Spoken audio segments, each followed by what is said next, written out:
جتنا بجٹ تھا جو ہمارے قائد کا پہلا سال تھا وزیر اعظم پاکستان، اس نے آزاد کشمیر کا بجٹ دوگنا کر دیا اور اس سال بھی انہوں نے دوگنا کیا،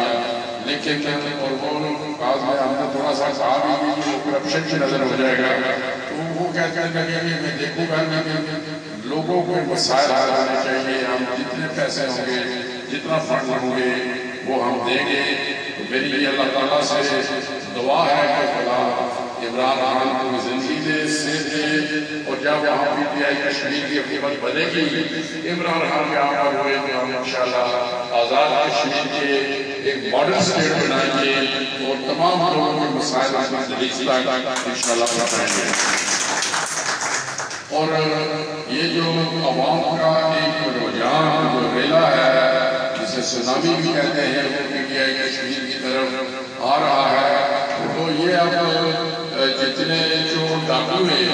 یہ پیپلز پارٹی مسلم کانفرنس یہ سب اکٹھے ہو رہے ہیں، اور وہ اس لیے اکٹھے ہو رہے ہیں جس طرح پاکستان میں بھی آپ نے دیکھا کہ مختلف باتیں اکٹھی ہوئی ہیں، اور جب میرے قائد عمران خان نے ان کا احتساب کرنے کی کوشش کی تو انہوں نے چیزیں شروع کر دیا، جیسے کرنے شروع کر دیے، لیکن عمران خان کا یہ واضح اعلان ہے کہ تم جتنے دردے دو، جتنی کرپشن کرو، جتنے لوگ آج کرو، آپ کو کہنا رونا نہیں ملے گا،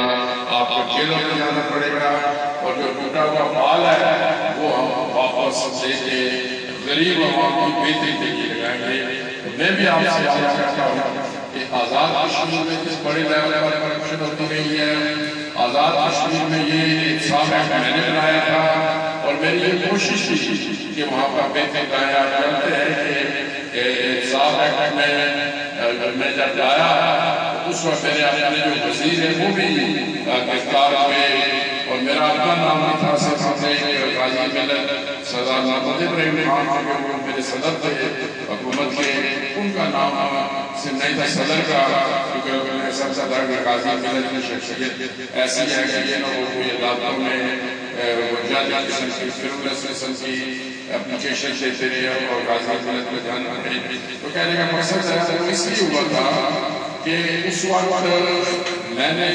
احتساب بیورو کا جو چیئرمین تھا وہ شخص بشارت کے بڑے اچھے سپریم کورٹ کے کریڈیبل اچھی شغل رکھنے والے جج ان کو لگایا ہے۔